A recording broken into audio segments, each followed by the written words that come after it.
Good evening, my little princesses. Are you ready for bed? Are you ready for a bedtime story? This story is called Shirley the Princess and the Pirates. Once upon a time, as Shirley was getting out of her nice flat bed that was made by Polly the sheep after she rolled about on it for about an hour, she was the first one to wake up that day. Master Parrot was still sleeping, and Polly the sheep was still snoring in his little room. And so Shirley walked down to the beach to start getting things ready for breakfast.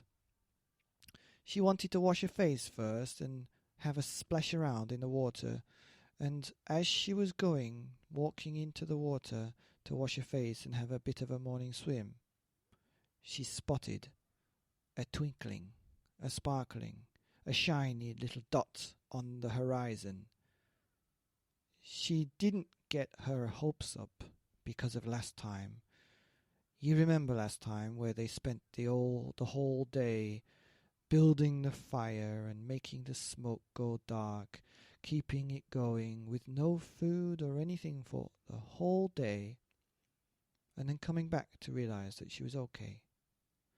Well, this was the second time that they'd seen something on the horizon, and although they were not going to give up trying to get home, they didn't rush like last time.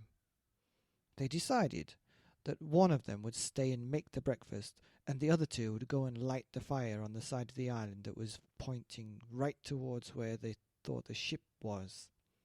They thought it was a ship because it was shining bright, so there must have been something like some glass or a mirror on the ship.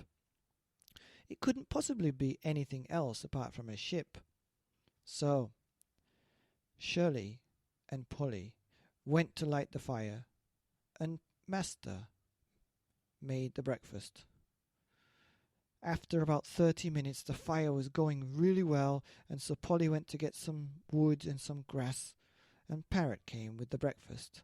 And so Shirley and Parrot started to eat the breakfast, and when Polly came back, Parrot went to get some wood and some grass, and Polly and Shirley ate the breakfast. And by the time Parrot came back, Shirley had finished the breakfast, so Parrot finished his breakfast with Polly. And then, when they'd finished the breakfast, they all came to help put more grass and green things on the fire so that the smoke would bellow out and that the ship, somebody might see it this time. They waited and waited, and although they were not as excited as last time, they still had hope. As they were watching, Shirley could not believe her eyes. The twinkling was getting closer, and the shadow and the outline of the ship grew bigger and bigger. And even though it was still tiny on the horizon, she knew that it was definitely 100% for sure the ship was coming towards the island. They jumped for joy and high-fived and hugged each other as they thought about getting home, or at least going back to the uncle's home, because Shirley's castle was burnt down. And they were very, very excited, so they kept putting the wood onto the fire just in case it was an accident that the ship was getting towards the island. They wanted to make 100% sure that it was. Then they could make out the ship, and they started to see the people on the ship. Shirley and Polly and Parrot ran down the beach and started jumping in the water and waving and jumping and screaming and jumping. "Help! Help! Help! Come and rescue us!" Parrot started to fly over because he knew he could go and have a look. He flew high and wide, and just as he was about to get close to the ship, An arrow whoosh, flew right past, and another one, whoosh, and then a shot, bang. The people on the ship were trying to hit the parrot. They were trying to kill it. What kind of people would do that? Well, Master Parrot flew higher and higher so that they couldn't reach, and as he dove down to get a closer look, he swooped past the ship and saw the big captain with an eye patch and a hook on his hand. Pirates, said Master. As quick as he could, he flew back to the beach and told Polly and Princess Shirley that it was pirates that were coming and not nice people to help.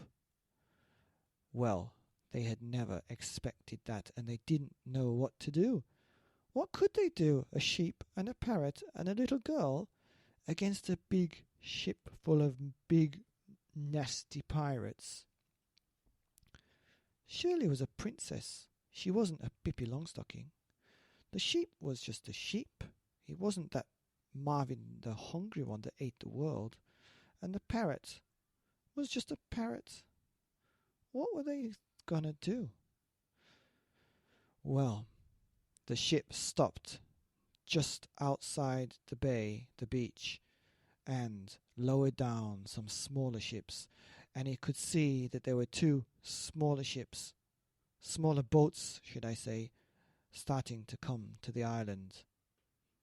There was two people at the front rowing, the big hook captain standing there, and about 20 other pirates with guns and swords and fire looking at the island.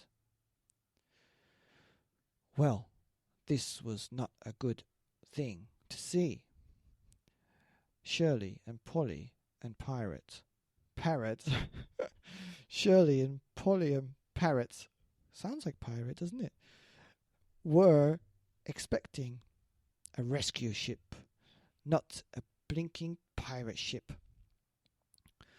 What should we do? Said Shirley. Should we just wait and see if they're nice pirates? Master said, don't be silly. They tried to kill me. What do you think they're going to do to you and the sheep? Good idea. I guess you're right. What are we going to do then? And then Polly had an idea. Let's go to the top of the jungle, just where those wild pigs are. And I have a plan. Come with me. But you've got to let the ship, the pirates, see you coming and going so they can follow us, okay? And the sheep started to run up the top of the beach and over the hill where the jungle started and down the hill a little bit. Just as Parrot and Shirley got to the top of the hill, the pirates landed on the beach and they brought in their boats and jumped into the water, which is about knee height, and they started to run up the beach chasing Shirley and Parrot. Run, quick, quick! Shirley jumped down the hill and started to roll head over heels, and the parrot couldn't fly because of the trees, so he just jumped and slid down the hill anyway, and there was a sheep waiting for them. When they'd stopped falling, they turned around and looked up towards the opening, and there were all the pirates. They started to chase and run down the hill. As they were about halfway down the hill, Polly the sheep kicked on the door of the wild boars, and they came out of the house. They looked up at all the pirates and went mad. The daddy of the pigs ran and chased and hit the hook pirate in his bum, and he went flying up and got stuck in a tree. Help! Said the hook guy. Help! All the ship's pirates stopped and looked up at their captain stuck in a tree. Now that was the best thing, because as they were all looking up, the big bad pig hit them all. Boom, boom, boom, boom, boom. And it was like 10-pin bowling. And they all went flying up into the trees. Ba, ba, ba, ba, ba, ba, ba, ba, ba. And they were there, stuck in the trees. The wild boar looked at Shirley and looked at the sheep and looked at the parrot. And they knew that now they were friends on this island, and it was the pirates that were the enemies, and they should not be on the island, for they don't want to live peacefully with each other. And so the next thing was very, very interesting. Because the pirates were all stuck up the tree so high up, they couldn't come down. And even if they wanted to come down, or even if they could come down, the pigs, the wild boars, were going to get them again. And so this gave Shirley some time, and she made, with the help of the boars, the pigs, and the sheep and parrot, a big net